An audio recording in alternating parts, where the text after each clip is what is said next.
So Fulton walked into a hotel. Oh, Yeah.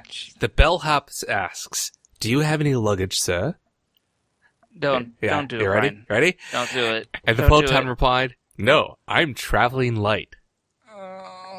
Yeah, Okay, maybe. okay. Science jokes. All right. I'm supposed to be doing the jokes around here. Yeah, right? but you didn't get around to writing the script. No. Haha. I've got one. Oh, that's the I've got spirit. one. Yeah, that's right. All right. A Higgs boson walks into a Catholic church, and the priest says, "I'm sorry, my son. We don't allow Higgs bosons to come to church." Those jerks. And the Higgs says, "But without me, you can't have Mass."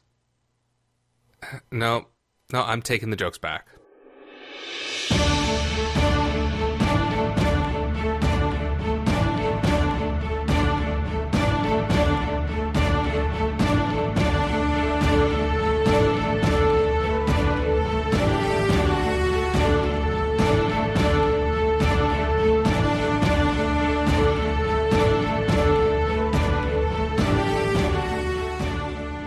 Seriously, Brian, what's with all the jokes? It's practice, Mark. I mean, you might remember John Graff from the Nerd Force podcast feels he has to listen to us at 1.5 times speed so our jokes pop.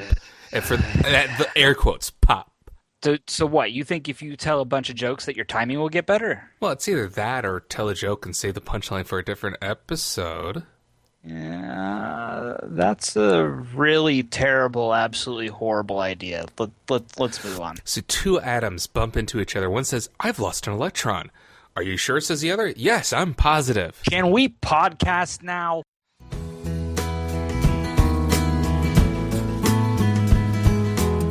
Now it's time for... Our question comes from a long-term listener, fan, and based on the frequency we ran into each other at Dreamforce last year, possibly a stalker. Alicia Dvorkina asks, I hope I got that right for the 5th time, how will Salesforce admins' roles change with Lightning coming to the stage? Will admins have more/less power? What do you think? Should admins explore Lightning in the sandboxes? Or, especially for more complex orgs, wait until more features are released? What is your take on this? Wow. Alicia, that's a lot more than one question. I think we should do each one in a separate episode. No, Brian. Don't get lazy with content generation. Fine. All right. So the first thing I have to clarify is the word lightning. For everyone to know, it is spelled Lightning. It's not lighting. It's not Salesforce lightening. lighting. Yes, you're not making things brighter. No, that's what they have in the ceilings. The other thing, it's really a brand. So when you say lightning in regards to Salesforce, you have to be very specific. Because, for example, there's Lightning Process Builder. There's Lightning Experience, the new UI. There's Lightning, a whole bunch of other things. So I think the answer kind of depends on what part of the brand Lightning you're talking about. Well, I think we could safely assume that she's probably talking about the Lightning UI, because that is, well, for one thing, it's what everybody's talking about, right? True. And it is the thing that will have the greatest impact, at least in the short term, on admins. Yes. So it makes sense, right? That's probably what she's asking about. I'm going to guess. And Alicia, if we have it wrong, feel free to contact us at the WizardCast at... No. Yeah, the WizardCast at thewizardnews.com. That's terrible. I forgot my own email address. Yeah, that's okay. Regardless, we're going to do this episode on this. So yes. All right. So I think as far as the role change, I don't think there's going to be too much as how the roles are going to change. It's just the UI that we're working with is going to change. Well, but I can see why they would think that, because there are going to be more things that are going to be given eventually to the hands of the users, customizations. Like Lightning components. Right, exactly. And to a degree, the role of... They haven't announced that they're going to... I don't know that they're going to change the name of Flow, are they? I didn't miss something, did I? I wouldn't be surprised if everything becomes Lightning, everything that of the new stuff. So I would, because they started Process Builder and then it's the Lightning Process Builder. Yeah, exactly. So, and the reason I ask is because Flow is arguably the thing that has changed the admin role more than anything else in many, many years, possibly since as far back as custom objects. And I would say, you have to tag Process Builder, the Lightning Process Builder on that because, Flow gives us a lot of power, but the Lightning Process Builder is the one that really, really, really makes it declarative and simple. I'm not sure we're going to have more or less power in the sense that we're going to have more influence, but I think we're going to have a lot more flexibility in what we can do in our orgs and what we can provide our users. Well, that kind of translates to power. Not that kind of power. Oh. I mean, we will be able to change the way things are displayed. True. We'll be able to organize what things go where on a Salesforce page. That is a kind of more power. Get more data in the right place to be the more useful. Right. We could get more power simply because of the fact that by doing more awesome things with the new UI, we may get the executives to go, wow, these admins really know what they're talking about. I know, I couldn't do that with a straight face either. Oh man, you had me going there for a second. Oh. And as far as should Lightning be explored in the sandbox, the answer is yes. Don't do it. Don't do things in production. No. Yeah, no, never. No. Especially Lightning. Lightning is one of the worst things you can do. To quote Mike Gerhold, it is not like throwing confetti. Boom, Lightning. No, it's really easy, but you want to do it right. And the answer to whether or not people should move to Lightning is a really tough one to answer because you have to go org by org. It really depends on how are you using Salesforce. What components are really important? Because, for example, if you're still dependent on a lot of URL hacks or JavaScript buttons, those don't work in the Lightning edition experience. So, probably not a good time to move to Lightning. If you're heavy on forecasting, guess what's not available yet in Lightning? But if you're a more straight out of the box, so to speak, setup and you're relying on a lot of the standard objects, Lightning could be a really great move for you now. And the thing is, I love Lightning. Oh, I do too. Why? I think it's amazing. I think it's going to change the way that we do a lot of things, and it's going to really make Salesforce a lot broader, have a lot more broader appeal. I also think it is not a good idea for almost every admin right now. Yeah. It's just not, because it does not have feature parity. And the moment you turn it on, that exact same moment is when you will have people saying, hey, where did this go? Where did this go? Oh, sorry, it's not in Lightning.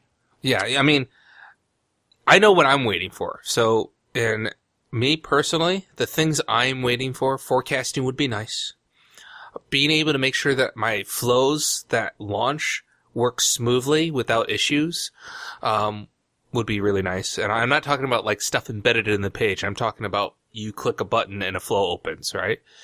The other thing that's really big on my list is being able to customize that left nav bar. Because if you use a lot of custom objects, the only way you can get to them is you go up to the app launcher, click all apps, and then you get a list of all your tabs, and then you click your tab. If you're just used to just clicking the tab that's at the top of the screen, you just added 3-4 clicks to your process, and that really is not user-friendly. No, it strikes me as very strange that they would go out of their way to try and actually get people to use this new UI, that they would laud it as being an improvement, and in a lot of way it is, but at the same time, add clicks. That's stepping backwards. That's backpedaling. But I think, you and I both know that they're putting a lot of effort into updating the Lightning experience. I mean, you can just take a look at what was out in the spring release and the winter release. It was, 75% Lightning related? Something like that? Yeah, something like that. So, they're putting a lot of development time and a lot of cycles into improving the Lightning experience.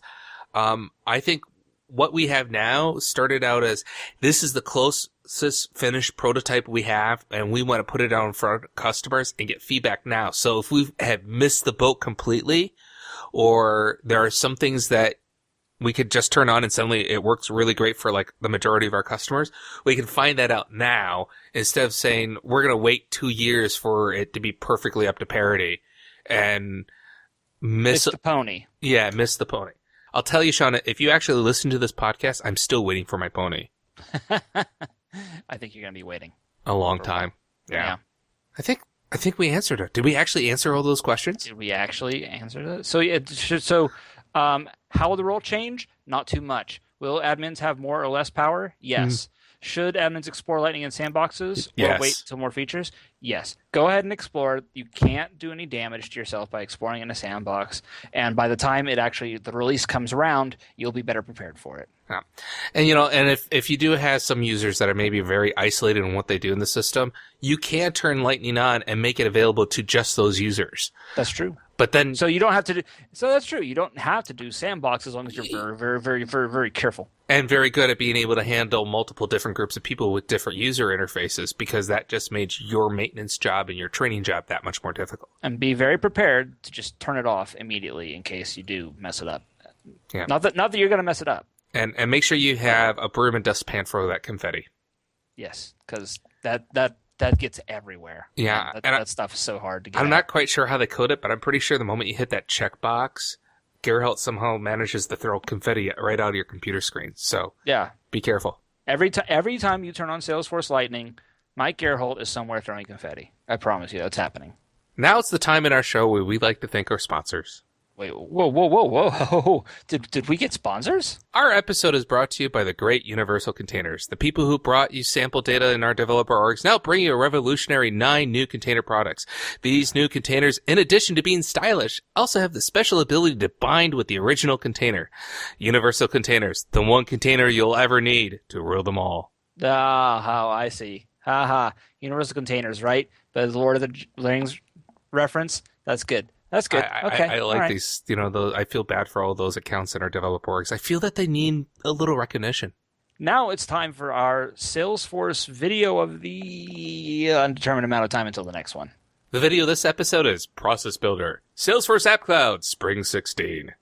That's actually a lot less exciting sounding than you make it sound. Really? I was hoping the voice would really make it sound as awesome as it really is. Okay. You know why? What is it? One of my favorite product managers, Shelly Erkson. Woo! Yeah! Not only does it cover the Spring 16 features, which are great. I love the drag and drop of the criteria nodes now. Thank you very much, Shelly. Not only does it cover Spring 16 features, but Shelly teases some of the future features. For example, trigger another process from a process and then control the order those processes fire. Safe harbor. Mark, such language. What did I do? No, Brian, don't worry. I only said that word to get the Steve Mo safe harbor to sound, since that's our bleep sound now. Sweet. Wait, was that a joke? If you've got a suggestion for a Salesforce video or anything else on our show, email us at wizardcast@wizardnews.com or simply go to thewizardnews.com and select Contact WizardCast. WizardCast is produced by Brian Kwong and Mark Ross, directed by Brian Kwong and Mark Ross, technical administration by Brian Kwong and Mark Ross, script writing by Brian Kwong and Mark Ross, audio editing by Brian Kwong and Mark Ross, website maintenance by Brian Kwong and Mark Ross, joke timing by Brian Kwong and Mark Ross, and our intern this episode was the Button Click Admin Podcast. No, seriously, Jillian and Mike, we love you guys. Don't listen to him. Yeah, we show our love by teasing. That's why Mark is such a big poopy head.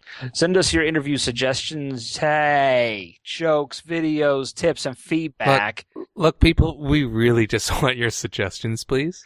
To wizardcast@thewizardnews.com or head over to thewizardnews.com and click Contact WizardCast. Don't forget to subscribe to the WizardCast and receive our next episode automatically. Once again, I'm Brian. And I'm a poopy head, apparently. Thanks for listening.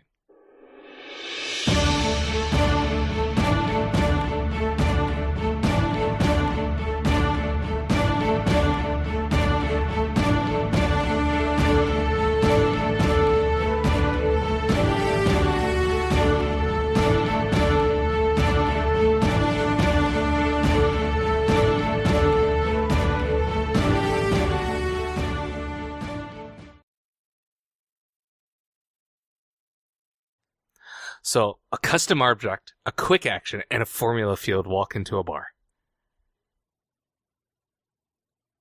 And? You have to wait until the next episode. Ha! Try to play us at 1.5 speed for the punchline now, Nerd Force. Ha ha! Yeah, that's right.